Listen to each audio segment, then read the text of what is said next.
तुमच्याकडे सुद्धा प्रसादाचा असा शिरा बनवल्यावर अगदी तोंडाला पाणी सुटतं का? तसंच आमच्याकडे सुद्धा कंडिशन आहे। त्यामुळे आज इथे मी मस्त सत्यनारायणाचा प्रसाद तुम्हाला बनवून दाखवणार आहे। तर एकदम मऊ लुसलुशीत असा हा प्रसाद बनवण्यासाठी काय काय करायचं ते इथे सांगितलेलं आहे।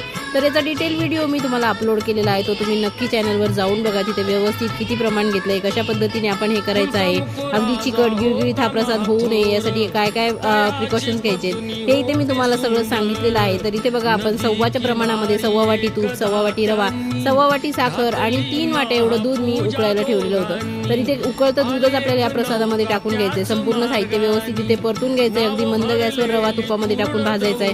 नंतर सुकामेवा त्यामध्ये टाकून भाजून घ्यायचा आहे आणि एवढ्याच प्रमाणासाठी 1 केळ मी यामध्ये टाकून घेणार आहे। बरेचदा आपण प्रसाद बनवल्यानंतर केळी त्यावरती वरून ठेवतो, तर ते बिलकुलही चांगलं लागत नाही खायला आणि केळी काळी पडते, तर खावंसं सुद्धा वाटत नाही। तर इथे बघा, केळी चांगली छान यामध्ये मिक्स करायची। असा कोरडा रवा झाला की इथे उकळतं दूधच आपल्याला ऍड करायचं आहे। बिलकुलही थंड दूध ऍड करू नका, बिलकुलही तुमचा शिरा मग चांगला होणार नाही आणि प्रसादाचा शिरा मग तो असा गच्च गिळगिळीत आणि खावासा वाटत नाही, मग तो चांगला लागत नाही। त्यामुळे एकदम गरम कडकडीत आपल्याला दूधच इथे तुम्ही ऍड करा।